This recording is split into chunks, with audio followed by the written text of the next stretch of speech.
현관문이 쾅 하고 닫히는 소리가 아파트 복도를 울리고 나서야 비로소 집안에는 정막이 찾아왔습니다. 남편이 떠났습니다. 친구들과 3박 4일 동남아 골프 여행을 간다며 들떠있던 뒷모습이 아직도 눈에 선합니다. 현관까지 배웅 나온 저에게 남편은 다녀오겠다는 따뜻한 인사 대신 가스밸브는 잠갔느냐, 베란다 문 단속은 잘해라 쏟아지는 잔소리만 남기고 사라졌습니다. 엘리베이터가 내려가는 소리가 위윙하고 들릴 때까지 저는 현관문에 기대어 서 있었습니다. 이상하게도 다리에 힘이 풀려 주저앉고만 싶었습니다. 남편이 끌고 나간 캐리어 바퀴 소리가 멀어질수록 제 가슴을 짓누르던 돌덩이가 하나 얹혀진 기분이었습니다. 그건 해방감이 아니었습니다. 그것은 지독한 소외감이었습니다.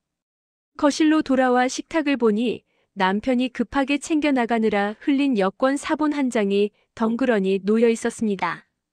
그 종이 쪼가리가 마치 저를 비웃는 것 같았습니다. 30년을 함께 살았는데 그의 즐거움 속에 제자리는 단 한 평도 없었습니다. 남편은 떠나기 전날 밤 짐을 싸면서 제게 끊임없이 무언가를 요구했습니다.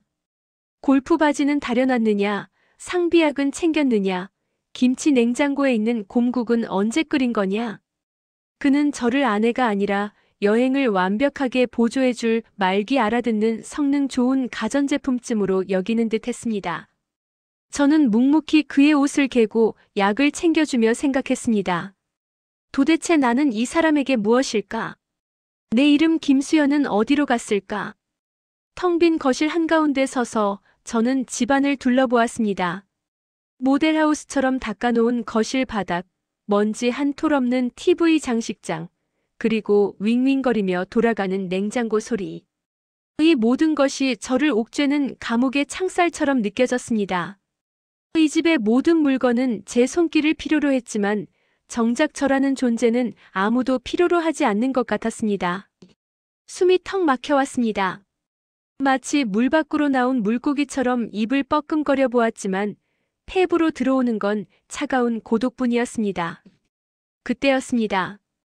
식탁 위 달력에 적힌 1월의 날짜들이 제 눈에 들어왔습니다. 남편이 돌아올 때까지 앞으로 4일. 96시간. 이 시간 동안 저는 무엇을 해야 할까요? 또다시 청소기를 돌리고 혼자 먹을 밥을 차리고 TV 앞에서 꾸벅꾸벅 졸다가 하루를 보내야 할까요? 갑자기 가슴 깊은 곳에서 뜨거운 무언가가 치밀어 올랐습니다. 억울함이었습니다. 내 인생이 불쌍해서 시들어가는 내 젊음이 가여워서 견딜 수가 없었습니다. 저는 홀린 듯 안방으로 들어가 옷장을 열었습니다. 두꺼운 코트 하나와 목도리, 그리고 속옷 몇 가지를 가방에 쑤셔 넣었습니다. 어디로 갈지 정하지도 않았습니다. 그저 이 숨막히는 냄새, 밥 냄새와 빨래 냄새와 헌신이라는 이름의 곰팡 내 나는 이 집구석을 벗어나야만 살 것 같았습니다. 터미널에 도착해서야 저는 행선지를 정했습니다. 속초, 겨울바다. 가장 춥고 가장 쓸쓸한 곳으로 가고 싶었습니다. 제 마음과 닮은 곳이라면 적어도 저를 위로해 줄 수 있을 것 같았으니까요. 버스가 서울을 벗어나 회색빛 고속도로를 달리기 시작했을 때 차창 밖으로 앙상한 겨울 나무들이 휙휙 지나갔습니다. 저는 창문에 머리를 기대고 지난 30년의 세월을 복기해 보았습니다. 큰아들을 낳고 산후조리도 제대로 못한 채 시어머니 생신상을 차렸던 날, 둘째가 대학에 합격했을 때 내 이름 대신 누구 엄마로 불리며 기뻐했던 날들, 퇴직한 남편의 삼시세끼를 차려내며 점점 말이 없어진 나 자신. 남편은 가끔 술에 취해 들어와 제게 묻곤 했습니다. 당신은 집에서 노는데 뭐가 그렇게 힘드냐고, 세상 편한 게 팔자라고 말입니다. 그때마다 저는 속으로만 삼켰던 말들을 차창 밖 허공에 소리 없이 뱉어내 보았습니다. 당신은 몰라요. 내 영혼이 얼마나 얇게 점여져서 닳아 없어졌는지. 내가 침묵하는 건 할 말이 없어서가 아니라 말해봤자 벽에다 대고 소리치는 것 같아서 포기한 거라는 걸. 3시간을 달려 도착한 속초의 바다는 시리도록 푸르렀습니다. 아니, 검푸르다는 표현이 맞을 겁니다. 칼날 같은 바람이 제 볼을 때렸지만 오히려 그 차가움이 정신을 맑게 해주었습니다. 파도가 하얗게 부서지며 모래사장을 삼켰다 뱉어내는 모습을 보며 저는 한참을 우두커니 서 있었습니다. 파도 소리가 제 안의 울음소리를 대신해주는 것 같았습니다. 해가 뉘엿뉘엿 지기 시작할 무렵 저는 해변 끝자락에 위치한 작은 펜션을 찾았습니다. 화려한 호텔은 싫었습니다. 세월의 흔적이 묻어있는 낡은 목조 건물이 마음에 들었습니다. 체크인을 하고 짐을 풀었지만 낯선 방의 공기가 어색해 잠시 1층 카페로 내려갔습니다. 평일 오후의 카페는 고요했습니다. 손님이라고는 창가 구석자리에 앉은 남자 한 명뿐이었습니다. 저는 따뜻한 커피 한 잔을 시켜놓고 난로 근처에 자리를 잡았습니다. 그런데 자꾸만 시선이 그 남자에게로 향했습니다. 그는 낡은 갈색 스웨터를 입고 있었고 테이블 위에는 다 식어가는 커피잔과 펼쳐진 책 한 권이 놓여 있었습니다. 희끗희끗한 귀밑머리와 안경 너머로 보이는 진지한 옆모습. 그는 마치 세상의 소음을 차단하고 자신만의 세계에 빠져있는 섬처럼 보였습니다. 창으로 들어온 늦은 오후의 붉은 햇살이 그의 어깨 위에 내려앉고 있었습니다. 그 모습이 어찌나 고즈넉하고 평화로워 보이는지 숨가쁘게 살아온 제 인생과는 너무나 대조적이었습니다. 그때 책장을 넘기던 그가 고개를 들어 우연히 저와 눈이 마주쳤습니다. 순간 시간이 멈춘 것 같았습니다. 그의 눈동자는 깊고 맑은 호수 같았습니다. 저를 훑어보는 끈적한 시선이 아니었습니다. 무례한 호기심도 아니었습니다. 그저 이 공간에 함께 존재하는 한 사람을 있는 그대로 응시하는 담백하고도 깊은 눈빛. 그는 눈이 마주치자 가볍게 목례를 했습니다. 저도 모르게 엉겁결에 고개를 숙여 답례를 했습니다. 심장이 쿵 하고 내려앉았습니다. 낯선 남자에게서 느껴지는 이 묘한 긴장감. 그것은 두려움이었을까요? 아니면 본능적인 끌림이었을까요? 그는 다시 책으로 시선을 돌렸지만 저는 알 수 있었습니다. 제 잿빛 인생에 예고도 없이 들이닥친 거대한 파도가 시작되고 있다는 것을요. 이것이 그 3일간의 기억의 시작이었습니다. 난로 위 주전자에서 물이 끓는 소리가 쉬익하고 규칙적으로 들려왔습니다. 그 소리가 마치 제 심장 박동 소리 같아 저는 마른 침을 삼켰습니다. 그 남자가 읽던 책을 덮고 천천히 고개를 들었기 때문입니다. 그 짧은 순간 저는 도망치고 싶었습니다. 낯선 남자와 한 공간에 있다는 어색함, 그리고 헝클어진 제 모습이 초라해 보일까봐 본능적으로 몸을 움츠렸습니다. 그런데 그가 먼저 입을 열었습니다. 낮은 중저음의 목소리였습니다. 그는 제게 바다가 참 쓸쓸해 보이는데 혼자 오셨느냐고 짐작건대 겨울 바다를 꽤 좋아하는 분 같다고 물어왔습니다. 그 말투에는 흔한 작업 멘트 같은 가벼움이 전혀 없었습니다. 마치 오랫동안 알고 지낸 이웃에게 건네는 안부 인사처럼 정중하고 담백했습니다. 저는 엉겁결에 네 하고 대답하며 고개를 끄덕였습니다. 그러자 그는 옅은 미소를 지으며 자신은 이 펜션 주인의 동생이고 잠시 글을 쓰러 내려와 있다고 소개했습니다. 그리고는 괜찮다면 맞은편에 앉아도 되겠냐고 정중히 허락을 구했습니다. 남편은 30년 동안 제게 무엇을 해도 되냐고 물어본 적이 없었습니다. 물 가져와, 불 꺼, 밥 차려. 늘 명령형 문장만 들어왔던 저에게 그의 정중한 청유형 질문은 낯설다 못해 당혹스럽기까지 했습니다. 그가 제 맞은편에 앉자 은은한 종이 냄새와 쌉싸름한 커피향 그리고 알 수 없는 비누향 같은 것이 훅 끼쳐왔습니다. 그것은 생활에 찌든 남자의 냄새가 아니었습니다. 자신을 잘 돌볼 줄 아는 사람에게서 나는 단정한 향기였습니다. 우리의 대화는 뚝뚝 끊기듯 이어졌지만 신기하게도 어색한 침묵조차 편안했습니다. 그는 제 신상을 캐묻지 않았습니다. 어디 사는지, 남편은 뭐하는 사람인지, 자식은 몇인지. 대한민국 아줌마들이 모이면 의뢰하는 그 지겨운 호구 조사가 없었습니다. 대신 그는 엉뚱하게도 창밖의 파도를 가리키며 제게 물었습니다. 어떤 계절을 가장 좋아하는지, 비 오는 날에는 어떤 음악을 듣는지, 그리고 방금 제가 한숨을 쉬었는데 그 한숨 속에 어떤 고민이 들어있는지 조심스럽게 물어왔습니다. 저는 순간 말문이 막혔습니다. 좋아하는 계절, 음악? 기억나지 않았습니다. 지난 30년 동안 저는 계절을 느끼는 것이 아니라 치러내는 것으로 살았으니까요. 봄에는 황사 때문에 창문을 닦아야 했고, 여름에는 장마철 빨래 냄새와 싸워야 했으며, 가을에는 김장 준비를 걱정했고, 겨울에는 난방비를 아끼려 보일러와 씨름했습니다. 저에게 계절은 그저 가사 노동의 종류가 바뀌는 신호일 뿐이었습니다. 제가 우물쭈물하며 대답을 못하자 그는 재촉하지 않고 기다려주었습니다. 그 침묵 속에서 저는 필사적으로 기억을 더듬었습니다. 내가 김수연이었던 시절, 내가 좋아했던 것들. 저는 아주 조심스럽게 모기만한 목소리로 대답했습니다. 저는 늦가을의 냄새를 좋아한다고.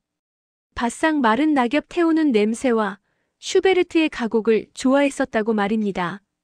그 말을 내뱉는 순간 제 얼굴이 화끈 달아올랐습니다. 57 먹은 아줌마가 낙엽이니 슈베르트니 하는 꼴이 주책 맞아 보일 것 같았습니다. 남편 같았으면 밥이나 차려, 무슨 귀신 신나라 까먹는 소리야라고 면박을 줬을 겁니다. 하지만 그는 달랐습니다. 그는 몸을 제 쪽으로 조금 기울이며 눈을 반짝였습니다. 정말 근사한 취향이라고 늦가을의 정취를 아는 분을 만나 반갑다고 맞장구 쳐주었습니다. 그러면서 자신도 슈베르트를 좋아한다며 휴대폰을 꺼내 조용히 음악을 틀어주었습니다. 카페 안에 슈베르트의 선율이 흐르기 시작했습니다. 그 순간 제 가슴속 깊은 곳에 굳게 잠겨있던 자물쇠 하나가 철컥하고 열리는 소리가 들렸습니다. 그는 저를 누구의 아내, 누구의 엄마라는 껍데기를 벗겨내고 오롯이 김수연이라는 사람의 알맹이만 바라봐주고 있었습니다. 그 시선은 따뜻한 햇살처럼 제 얼어붙은 마음을 녹여내고 있었습니다. 대화가 깊어질수록 저는 마치 목마른 사람이 샘물을 퍼마시듯 제 이야기를 쏟아냈습니다. 대학 시절 문학 동아리에서 시를 썼던 이야기, 아이들을 키우며 느꼈던 소소한 기쁨과 슬픔, 그리고 늙어가는 것에 대한 두려움까지. 남편에게는 한 번도 꺼내본 적 없는, 아니 꺼낼 필요도 느끼지 못했던 제 내면의 목소리들이 봇물 터지듯 흘러나왔습니다. 그는 제 말 한마디 한마디에 고개를 끄덕이고 때로는 안타까워하고 때로는 소리내어 웃어주었습니다. 제가 말할 때마다 저를 응시하는 그의 눈빛은 말하고 있었습니다. 당신은 참 괜찮은 사람입니다. 당신의 이야기는 가치가 있습니다. 라고요. 그때였습니다. 그가 커피잔을 내려놓으며 제게 물었습니다. 수연 씨라고 했죠? 이름이 참 잘 어울려요. 맑은 물처럼 깊고 투명한 느낌입니다. 제 이름, 수연 씨. 집에서는 여보, 밖에서는 아줌마로만 불리던 제 이름이 그의 입에서 불려나왔을 때 저는 전신의 전율이 잃었습니다. 30년 만에 처음으로 제 이름이 살아 숨쉬는 것 같았습니다. 잊고 지냈던 여자 김수연이 거울 속 먼지를 털어내고 제 앞에 서 있는 듯 했습니다. 창밖에는 어느새 어둠이 깔리고 있었지만 제 마음속에는 환한 등불 하나가 켜졌습니다. 동시에 덜컥 겁이 났습니다. 이 낯선 평온함이, 이 간질간질한 설렘이 너무나 달콤해서, 그리고 이것이 곧 깨질 유리구슬 같아서 두려웠습니다. 하지만 저는 그 자리를 박차고 일어날 수 없었습니다. 그가 저를 바라보는 그 눈빛 속에 영원히 갇히고 싶다는 위험하고도 매혹적인 생각이 저를 의자에 묶어두었기 때문입니다. 다음 날 아침 눈을 떴을 때 창밖에는 희뿌연 안개와 함께 거친 파도 소리가 가득했습니다. 평소 같으면 아침 6시부터 일어나 남편의 밥상을 차리고 세탁기를 돌리며 허둥댔을 시간입니다. 하지만 낯선 천장을 바라보며 누워있는 제 귓가에 들리는 것은 오직 파도 소리뿐이었습니다. 그리고 어제 그 카페에서 느꼈던 그 남자의 온기가 아지랑이처럼 피어올라 제 심장을 간지럽혔습니다. 우리는 약속이라도 한 듯 늦은 오전 펜션 앞 해변에서 다시 마주쳤습니다. 그는 두꺼운 코트깃을 세우고 모래사장을 걷고 있었고 저는 그 뒤를 홀린 듯 따라갔습니다. 겨울 바다의 바람은 생각보다 매서웠습니다. 살을 애는 듯한 칼바람이 불어올 때마다 저는 몸을 움츠렸습니다. 그런데 그 차가운 바람조차 달콤하게 느껴졌습니다. 제 옆에 나란히 발맞춰 걷는 서진우라는 남자가 있었기 때문입니다. 우리는 말없이 걸었습니다. 모래 밟는 소리, 자박자박 하는 그 소리만이 우리 사이를 채웠습니다. 남편과 걸을 때는 늘 빨리 좀 와, 궁상맞게 뭘 보고 있어라는 타박을 듣지 않으려 종종 걸음을 쳤지만 그는 제 보조개 맞춰 천천히 걸어주었습니다. 그 사소한 배려가 저를 울컥하게 만들었습니다. 그때 거센 돌풍이 불어 제 몸이 휘청거렸습니다. 제가 중심을 잃으려던 찰나 크고 단단한 손이 제 팔을 낚아챘습니다. 그의 손이었습니다. 두꺼운 코트 위로 느껴지는 그 악력, 저를 지탱해주는 그 힘에 저는 숨이 멎을 것 같았습니다. 그는 저를 부축해 세우더니 말없이 자신의 목에 두르고 있던 짙은 회색 목도리를 풀었습니다. 그리고는 제 목에 아주 조심스럽게 마치 깨지기 쉬운 도자기를 다루듯 천천히 감아주었습니다. 그의 체온이 고스란히 남아있는 목도리에서 어제 맡았던 그 은은한 비누 향과 섞인 남자의 냄새가 훅 끼쳐왔습니다. 그의 손가락이 제 턱끝과 귓볼을 스칠 때마다 척추를 타고 찌릿한 전기가 흐르는 것 같았습니다. 그는 제 매무새를 다듬어주며 낮은 목소리로 말했습니다. 바닷바람이 차니 감기 들지 않게 조심하라고. 당신이 아프면 이 아름다운 겨울 바다도 빛을 잃을 것 같다고 말입니다. 오, 신이시여. 57 먹은 여자의 가슴이 이렇게 요동칠 수도 있는 겁니까? 이것은 죄악이라고. 나는 유부녀고 가정이 있는 사람이라고 이성이 비명을 질렀지만 제 몸은 이미 그 따뜻한 온기에 무너져 내리고 있었습니다. 해가 저물고 우리는 항구 구석에 있는 허름한 선술집에 마주 앉았습니다. 붉은색 플라스틱 의자와 드럼통 테이블, 시끌벅적한 사람들 속에서 우리는 묘한 고립감을 느꼈습니다. 마치 세상에 우리 둘만 남겨진 것 같은 기분이었습니다. 투명한 소주잔이 오고 갔습니다. 알코올 기운이 혈관을 타고 흐르자 긴장이 풀리면서 제 마음속 깊은 곳의 빗장이 완전히 풀려버렸습니다. 취기 때문이었을까요? 아니면 흔들리는 백열등 불빛 때문이었을까요? 그의 눈빛이 점점 젖어 들어가는 것이 보였습니다. 그가 술잔을 만지작거리며 툭 말을 던졌습니다. 수연 씨, 당신은 회색빛 도시에서 시들어가기엔 너무 아까운 사람입니다. 당신이 웃을 때마다 눈가에 잡히는 주름이 얼마나 아름다운지 본인은 모르죠. 저는 코웃음을 쳤습니다. 늙어서 주책이라고 이 쭈글쭈글한 얼굴이 뭐가 예쁘냐고 짐짓 손사래를 쳤습니다.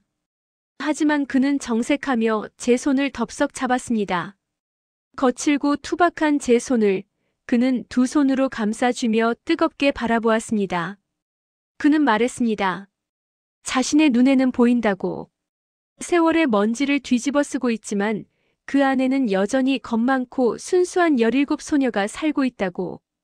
누군가 꺼내주길 기다리며 떨고 있는 그 소녀가 너무나 사랑스러워서 자꾸만 마음이 쓰인다고 고백해왔습니다. 그 말을 듣는 순간 저는 참고 있던 댐이 무너지듯 눈물을 터뜨리고 말았습니다.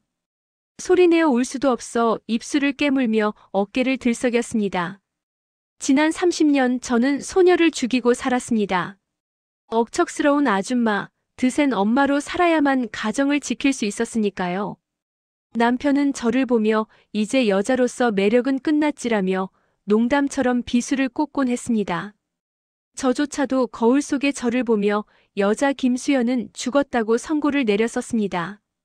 그런데 오늘 낯선 곳에서 만난 이 남자가 제 눈 속에서 기어이 그 죽어버린 소녀를 찾아내 살려낸 것입니다.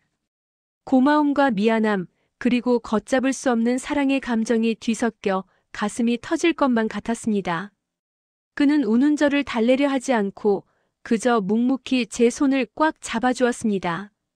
그 거친 손바닥의 감촉이 저에게는 세상 어떤 위로보다 따뜻한 구원이었습니다. 그날 밤 펜션으로 돌아오는 길은 위태로웠습니다. 밤하늘에는 별이 쏟아질 듯 박혀 있었고 파도 소리는 더욱 거칠어져 있었습니다. 우리는 어깨가 스칠 듯 말 듯한 거리로 나란히 걸었습니다. 손을 잡고 싶어하는 그의 마음과 그 손을 뿌리쳐야 한다는 제 이성이 팽팽하게 줄다리기를 했습니다. 하지만 제 마음은 이미 기울어져 있었습니다. 단 3일만이라도 엄마가 아니라, 아내가 아니라 여자로 살고 싶다. 이 위험한 욕망이 독버섯처럼 제 온몸을 잠식하고 있었습니다. 그것이 벼랑 끝으로 가는 길인 줄 알면서도 저는 그 벼랑 아래로 몸을 던지고 싶은 충동에 휩싸였습니다. 위태로운 줄타기 같았던 밤 산책을 마치고 펜션 방으로 돌아왔습니다. 현관문을 닫고 등을 기대 서자 그제야 참았던 숨이 터져 나왔습니다. 아직도 제 손끝에는 그가 잡았던 온기가 화상 자국처럼 뜨겁게 남아 있었고 귓가에는 당신 눈 속에 소녀가 있다던 그의 낮은 목소리가 웅웅거리고 있었습니다. 저는 난방이 들어와 훈훈한 방 안에서도 한참을 외투도 벗지 못한 채 서 있었습니다. 거울 속에 비친 제 얼굴은 낯설었습니다. 발그레하게 상기된 볼, 촉촉하게 젖은 눈동자. 그것은 지난 30년간 제가 잊고 살았던 사랑받는 여자의 얼굴이었습니다. 이 꿈에서 깨고 싶지 않았습니다. 이 달콤한 죄책감 속에 영원히 갇혀버리고 싶었습니다. 그런데 바로 그 순간이었습니다. 정막을 찍고 침대 위에 던져두었던 제 핸드폰이 요란하게 울리기 시작했습니다. 갑작스러운 벨소리에 저는 소스라치게 놀라 어깨를 떨었습니다. 마치 범죄 현장을 들킨 사람처럼 심장이 쿵쾅거렸습니다. 조심스럽게 다가가 액정을 확인하는 순간 저는 숨이 턱 막혔습니다. 화면에 떠 있는 두 글자. 남편. 그 두 글자가 마치 저를 단죄하러 온 저승사자의 명부처럼 보였습니다. 받지 말까, 배터리가 나갔다고 할까, 수만 가지 핑계가 머릿속을 스쳤지만 30년간 학습된 아내의 본능은 제 의지보다 빨랐습니다.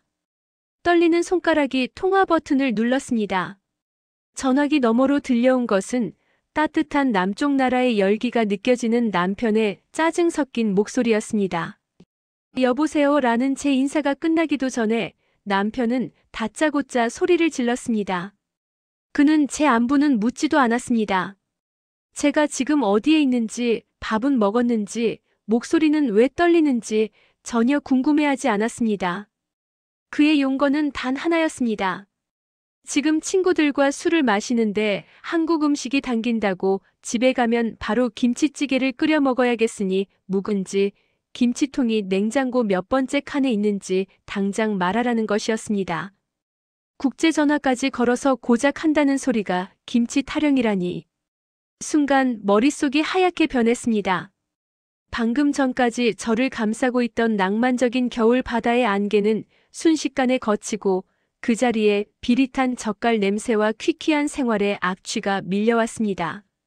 저는 로봇처럼 대답했습니다. 김치 냉장고 아래 칸 오른쪽 두 번째 통에 있다고. 뚜껑이 잘 안 열리니 힘줘서 열어야 한다고. 제가 그 말을 하는 동안에도 남편은 옆에 있는 친구들에게 이 여자가 김치를 어디다 뒀는지 찾아야 할 거 아니야라며 투덜거리고 있었습니다. 제 말이 끝나자마자 남편은 알겠다며 올 때 곰국도 데워놓으라는 말을 남기고 전화를 뚝 끊어버렸습니다. 뚜마이너스. 끊어진 전화기 신호음이 제 텅 빈 가슴을 때렸습니다. 저는 힘이 풀려 바닥에 주저앉고 말았습니다. 허탈한 웃음이 터져 나왔습니다. 방금 전까지 저는 한 남자의 가슴을 뛰게 하는 소녀였고 시들기 아까운 아름다운 꽃이었습니다. 그런데 전화 한 통화에 저는 다시 묵은지 위치나 설명해야 하는, 곰국을 대령해야 하는 남편의 부속품으로 전락해버린 것입니다. 이것이 내 현실이었습니다. 이것이 김수연이라는 여자의 진짜 위치였습니다. 서진우라는 남자가 보여준 세상은 자정이 되면 사라져버릴 신데렐라의 마법 같은 것이었습니다. 그 마법에 취해 잠시 현실을 잊었던 제가 너무나 한심하고 초라하게 느껴졌습니다. 저는 비틀거리며 일어나 화장실로 들어가 거울을 보았습니다. 아까의 그 생기 넘치던 여자는 온데간데없고 주름지고 지친 기색이 역력한 중년의 아줌마 하나가 저를 노려보고 있었습니다. 거울 속에 저에게 물었습니다. 내가 지금 무슨 짓을 하고 있는 거니? 저 바깥에 있는 저 남자가 내가 짊어진 저 지긋지긋한 현실을 대신 살아주기라도 한대. 정신 차려, 김수현. 차가운 물로 세수를 했습니다. 얼굴을 박박 문질러 닦으며 제 안에 피어올랐던 그 간질간질한 감정들을 씻어내려 했습니다. 하지만 그럴수록 가슴 한구석이 칼로 도려낸 듯 시려왔습니다. 현실을 자각하는 순간 역설적이게도 그에 대한 열망은 더욱 뜨겁게 타올랐습니다. 이 비루한 현실로 돌아가기 싫다는 마지막 발악 같은 욕망이 고개를 들었습니다. 이틀째 밤이 찾아왔습니다. 가방을 싸놓고 침대에 누웠지만 도무지 잠이 오지 않았습니다. 벽에 걸린 시계 초침 소리가 가라, 가지 마라, 가라, 가지 마라 하며 제 심장을 쪼아대는 것 같았습니다. 내일 아침이면 저는 다시 그 회색빛 감옥, 남편의 밥상과 빨래가 기다리는 집으로 돌아가야 합니다. 그 사실이 숨을 턱턱 막히게 했습니다. 결국 저는 이불을 박차고 일어났습니다. 이대로 잠들어 버리면 이 꿈 같은 시간이 영원히 사라져버릴 것만 같아 두려웠습니다. 겉옷을 걸치고 홀린 듯 1층 카페로 내려갔습니다. 모두가 잠든 시각 로비는 어둠에 잠겨 있었지만 카페 구석 난로에서는 아직 붉은 장작불이 타닥거리고 있었습니다. 그리고 그가 있었습니다. 마치 제가 내려올 것을 알고 있었다는 듯 그는 난로 앞 의자에 앉아 불멍을 하고 있었습니다. 인기척에 그가 고개를 돌렸습니다. 불빛에 비친 그의 얼굴은 며칠 새 10년은 늙어버린 듯 수척해 보였습니다. 저를 보는 그의 눈동자가 흔들렸습니다. 우리는 아무 말 없이 서로를 바라보았습니다. 침묵 속에서 장작이 타면서 튀는 파열음만이 공간을 채웠습니다. 그 정적이 너무나 무겁고도 애틋해서 저는 숨조차 크게 쉴 수 없었습니다. 그가 천천히 자리에서 일어나 제게 다가왔습니다. 한 걸음, 두 걸음. 그가 가까워질수록 제 심장 박동 소리가 고막을 때렸습니다. 제 앞에 멈춰 선 그는 떨리는 손을 들어 제 뺨을 감쌌습니다. 그리고는 저항할 틈도 없이 저를 자신의 품으로 강하게 끌어당겼습니다. 으스러질 듯한 포옹이었습니다. 그의 거친 숨결이 제 목덜미에 닿았고 그의 심장이 제 가슴을 뚫고 들어올 듯 쿵쿵거리는 게 느껴졌습니다. 그는 제 귓가에 절박한 목소리로 속삭였습니다. 수연 씨, 제발. 가지 마요. 돌아가지 마요. 그의 목소리는 물기를 머금고 있었습니다. 그는 말을 이었습니다. 이대로 당신을 보내면 다시는 숨을 쉴 수 없을 것 같다고. 나랑 같이 가자고. 당신이 그토록 싫어하는 밥 냄새, 빨래 냄새 나는 그곳 말고 당신이 좋아하는 슈베르트를 듣고 늦가을 낙엽 냄새를 맡으며 살 수 있는 곳으로 내가 데려가겠다고. 제발 나를 선택해달라고 애원했습니다. 그 달콤한 제안은 마치 악마의 속삭임처럼 혹은 천사의 구원처럼 제 영혼을 뒤흔들었습니다. 상상해 보았습니다. 이 남자의 손을 잡고 도망치는 내 모습을. 남편이 자식들이 나를 찾으며 분노하든 말든 핸드폰을 바다에 던져버리고 그와 함께 낯선 도시에서 아침을 맞이하는 상상을. 그 상상 속에 저는 죄책감 따위는 잊은 채 해맑게 웃고 있었습니다. 그것은 너무나 눈부시고 매혹적인 유혹이었습니다. 하지만 그 짧은 환상은 이내 차가운 현실의 파도에 부서졌습니다. 제 머릿속에 큰아들의 얼굴이 작은아들의 의아한 눈초리가 그리고 늙어가는 남편의 짜증 섞인 목소리가 주마등처럼 스쳐 지나갔습니다. 제가 떠나면 세상은 저를 뭐라고 부를까요? 늦바람난 여자, 자식 버린 비정한 어미, 가정을 파탄낸 죄인.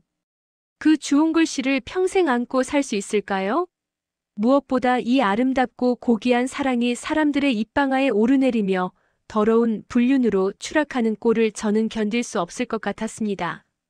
이 사랑을 지키는 유일한 방법은 역설적이게도 이 사랑을 여기서 멈추는 것뿐이라는 사실을 저는 깨달았습니다. 저는 흐르는 눈물을 삼키며 제 어깨를 감싸 안은 그의 팔을 천천히, 아주 천천히 밀어냈습니다. 그는 믿을 수 없다는 듯 상처받은 짐승 같은 눈으로 저를 바라보았습니다. 그 눈빛이 제 가슴을 후벼 팠지만 저는 독해져야 했습니다. 저는 떨리는 손을 들어 그의 젖은 눈가를 닦아주며 말했습니다. 제 목소리는 금방이라도 부서질 듯 위태로웠습니다. 진우 씨, 미안해요. 나는 돌아가야 해요. 내 인생이, 내가 지켜야 할 내 자리가 거기에 있어요. 그는 고개를 저으며 부정하려 했지만 저는 단호하게 말을 이었습니다. 하지만 약속할게요.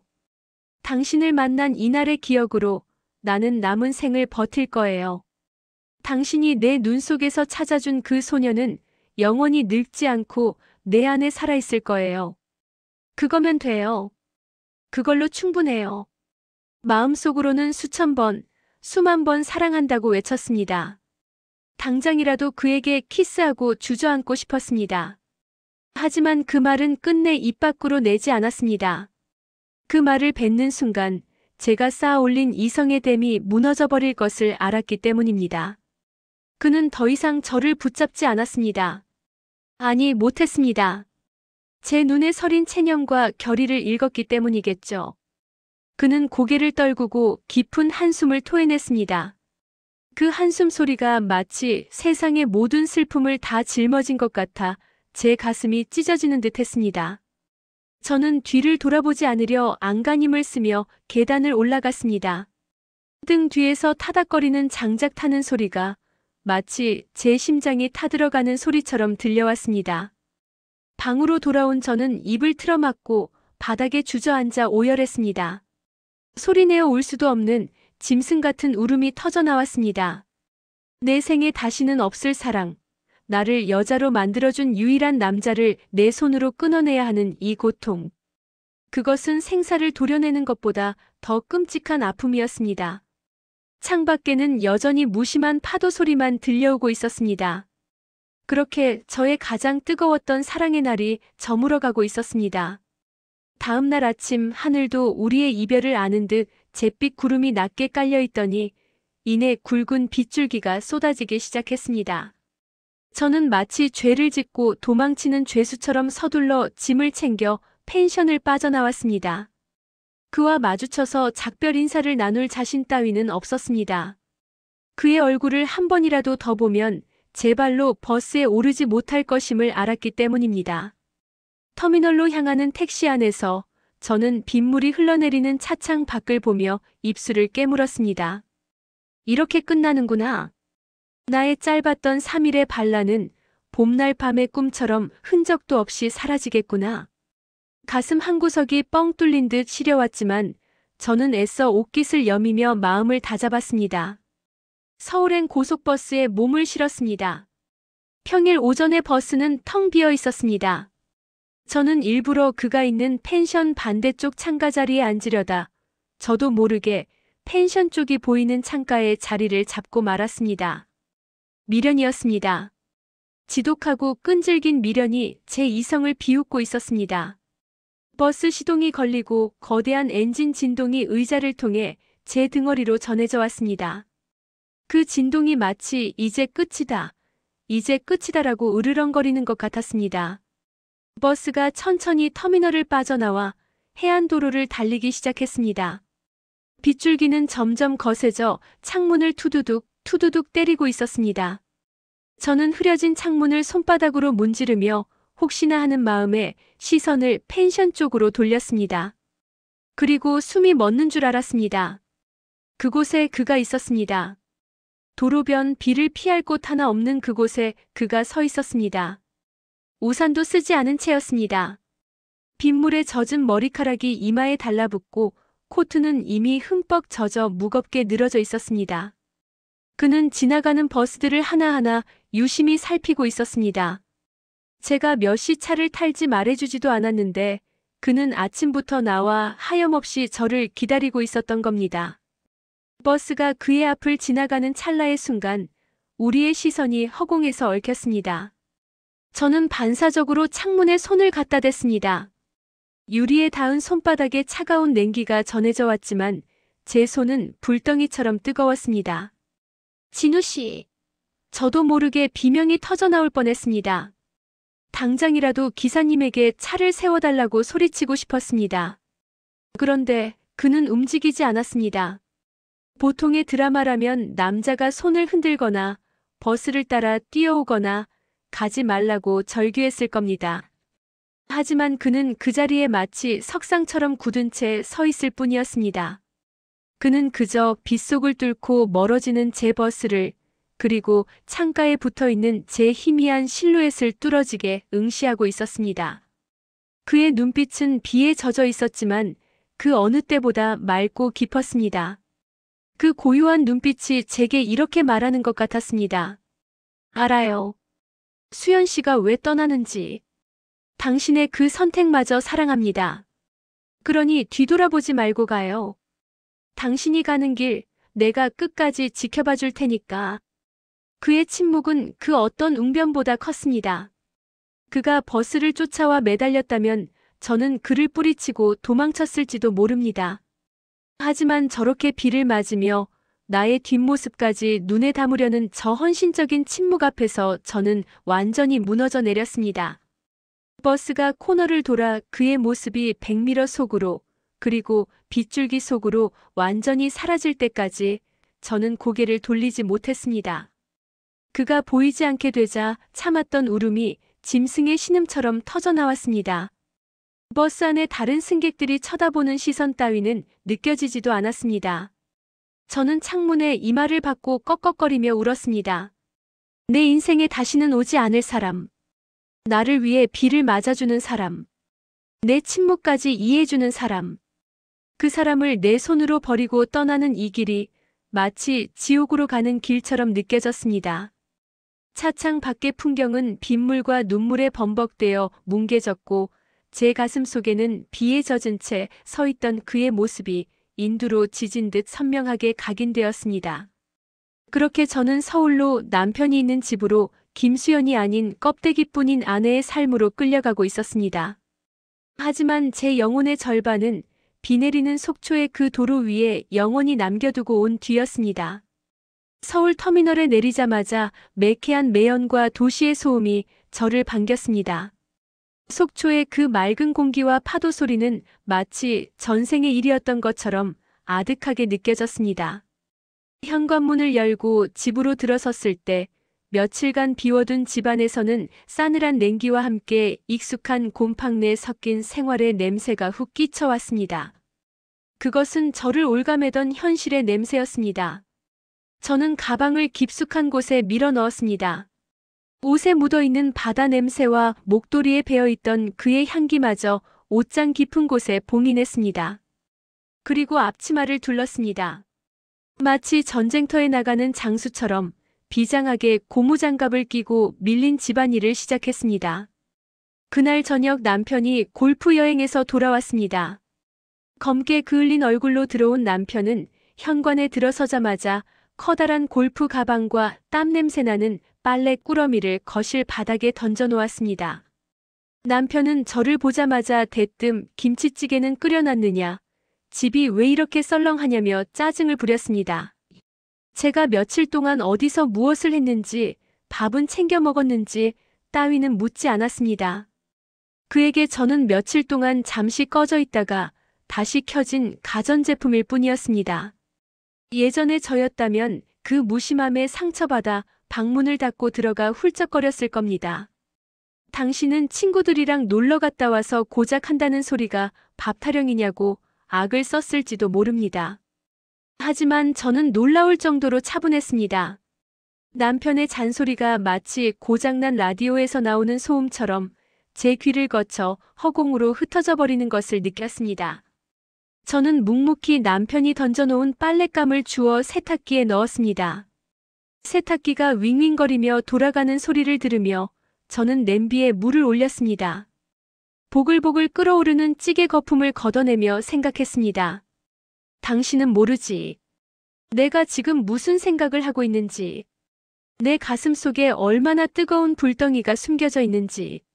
남편이 거실 소파에 누워 TV를 크게 틀어놓고 낄낄거릴 때 저는 베란다 창가에 서서 밤하늘을 올려다보았습니다.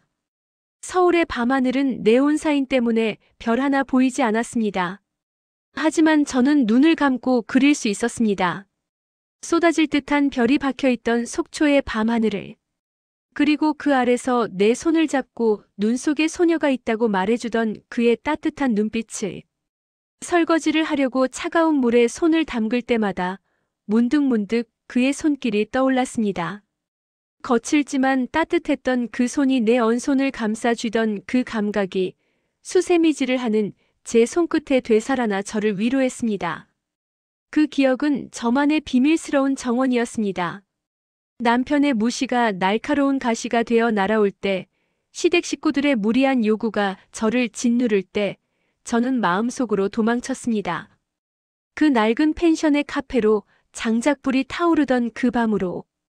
그곳에 가면 저는 더 이상 초라한 아줌마가 아니라 사랑받는 여자 김수연이었습니다. 아이러니하게도 그를 떠나보낸 슬픔이 저를 살게 했습니다. 그 3일의 기억은 제 영혼에 놓인 영양제 같았습니다. 겉으로 보기에 저는 여전히 순종적이고 말없는 아내였지만 제 눈빛은 달라져 있었습니다. 예전에 공허하고 죽어있던 눈빛이 아니었습니다. 무언가를 그리워하고 무언가를 품고 있는 사람만이 가질 수 있는 깊은 우수가 서려 있었습니다.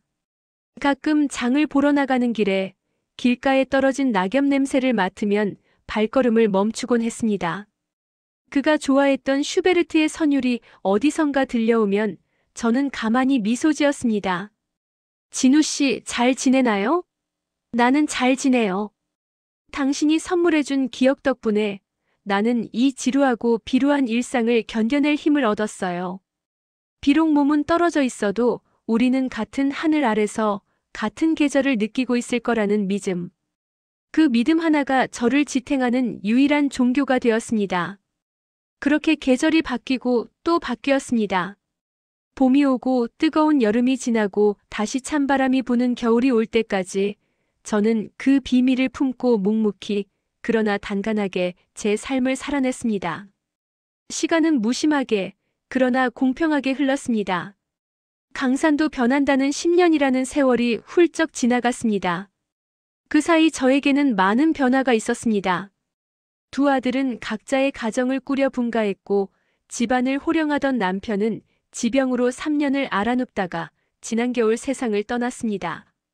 남편의 장례식장, 저는 곡소리 한 번 크게 내지 않았습니다. 조문객들은 저더러 너무 충격을 받아 실감하지 못하는 거라며 위로했지만 사실 저는 아주 담담했습니다. 슬픔보다는 내 몫의 숙제를 다 마쳤다는 개운함이 더 컸기 때문입니다. 병수발 3년 그리고 결혼 생활 40년. 저는 도리를 다했습니다. 아내로서, 엄마로서, 며느리로서 제가 할 수 있는 모든 의무를 다 치러냈기에 남편을 보내는 제 마음에는 미련도 후회도 그리고 원망도 남아있지 않았습니다. 남편이 떠나고 텅 빈 집. 이제야 비로소 이 공간은 온전히 저만의 것이 되었습니다. 저는 40년 만에 처음으로 제 취향대로 거실 커튼을 늦가을 낙엽 새긴 짙은 갈색으로 바꿨습니다. 그리고 남편이 싫어해서 듣지 못했던 슈베르트의 음악을 하루 종일 틀어놓았습니다. 그러던 어느 늦은 오후였습니다. 현관 벨 소리가 울렸습니다. 택배 기사님은 발신인의 주소가 적혀있지 않은 꽤 묵직한 소포 상자 하나를 건네주었습니다. 누런 크라프트지로 포장된 투박한 상자. 그것을 받아드는 순간 제 심장이 10년 전 속초의 그 카페에서처럼 쿵쿵거리기 시작했습니다. 직감이라는 것이 온몸의 신경을 깨웠습니다.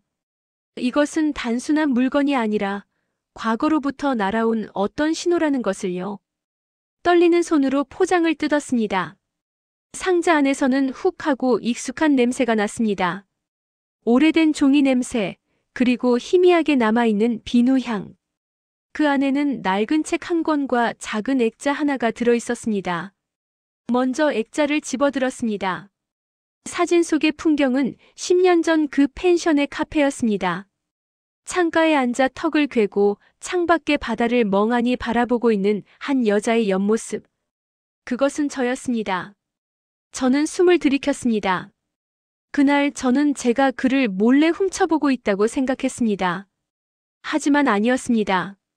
그가 책을 읽는 척하며 카메라 렌즈 너머로, 그리고 마음의 렌즈 너머로 줄곧 저를 담고 있었던 겁니다. 사진 속의 제 표정은 제가 알던 찌든 아줌마의 얼굴이 아니었습니다. 무언가를 동경하는 소녀처럼 처연하면서도 맑게 빛나고 있었습니다. 그는 저의 가장 아름다운 순간을 영원히 박제해둔 것입니다. 액자를 가슴에 품고 낡은 책을 집어들었습니다. 그가 그날 카페에서 읽고 있었던 제목이 다 지워진 시집이었습니다. 책장을 넘기자 책갈피가 끼워진 페이지가 나왔습니다. 그곳에는 붉은색 펜으로 밑줄이 그어진 문장과 그 여백에 그가 꾹꾹 눌러 쓴 손글씨가 있었습니다. 저는 흐려지는 눈을 비비며 그의 글씨를 읽어내려갔습니다. 수연 씨, 이 책이 당신에게 닿을 때쯤이면 당신이 지켜야 했던 의무의 무게가 조금은 가벼워졌겠지요. 지난 10년 나는 약속대로 당신을 멀리서 지켜봤습니다. 당신의 일상을 깨트리지 않기 위해 침묵했지만 내 마음의 불꽃은 한 번도 꺼진 적이 없습니다. 사랑은 화려하게 타오르는 불꽃놀이가 아니라 제 속에 숨겨져 밤새 꺼지지 않는 은근한 숯불이라는 것을 당신을 통해 배웠습니다. 고마워요. 내 잿빛 인생에 3일간의 기적을 선물해줘서. 부디 남은 생은 누구의 아내도 엄마도 아닌 사진 속의 이 아름다운 여자 김수연으로 살아가기를. 그의 편지는 그것이 끝이었습니다. 연락처도 지금 어디에 사는지도 적혀 있지 않았습니다.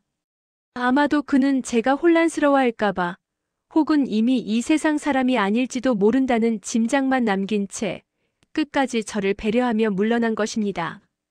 책 위로 뜨거운 눈물이 툭툭 떨어져 번져나갔습니다. 그것은 슬픔의 눈물이 아니었습니다. 환희의 눈물이었습니다. 내 인생이 헛되지 않았구나. 나도 누군가에게는 가슴 사무치는 첫사랑이었고 죽을 때까지 잊지 못할 마지막 사랑이었구나. 그 확인이 지난 40년의 고단했던 제 인생을 보상해주고 있었습니다. 저는 소포 상자를 끌어안고 거실 바닥에 엎드려 엉엉 울었습니다. 남편의 장례식장에서도 나오지 않던 울음이 터져나왔습니다. 그 울음은 제 안에 쌓여있던 한과 외로움을 씻어내는 정화의 의식이었습니다. 한참을 울고 난 후 저는 창문을 활짝 열었습니다. 초겨울의 차가운 바람이 들어와 제 젖은 볼을 식혀주었습니다. 그런데 신기하게도 그 바람에서 10년 전 속초 앞바다의 짠 내음이 나는 것 같았습니다. 저는 사진 속의 저를, 그리고 보이지 않는 허공을 향해 조용히 속삭였습니다. 진우 씨, 받았어요. 당신 마음 다 받았어요. 나도 당신 덕분에 살았어요. 내 가슴 속에 심어준 그 숯불 하나로 추운 겨울들을 다 견뎌냈어요. 고마워요. 정말 고마워요. 이제 저는 더 이상 외롭지 않습니다. 혼자 밥을 먹어도 혼자 잠들어도 괜찮습니다. 제 가슴 속 깊은 방에는 언제나 꺼지지 않는 따뜻한 난로가 타오르고 있으니까요. 그리고 그 난로 곁에는 비를 맞으며 저를 지켜봐 주던 그가 영원히 앉아 있을 테니까요. 거울을 보았습니다. 57의 수연은 67의 노인이 되었지만 거울 속의 여자는 웃고 있었습니다. 10년 전 그가 찾아주었던 그 소녀가 주름진 얼굴 속에서 환하게 미소 짓고 있었습니다. 이것이 저의 마지막 사랑이자 제 인생의 진정한 시작입니다. 여러분, 사랑은 꼭 손을 잡고 함께 늙어가는 것만이 정답은 아닐 겁니다. 김수연 씨에게 서진우라는 남자는 곁에 없었기에 오히려 영원히 곁에 남을 수 있는 존재가 되었습니다. 혹시 여러분의 마음속에도 꺼내보지 못한 채 덮어둔 낡은 책 같은 사랑이 있나요?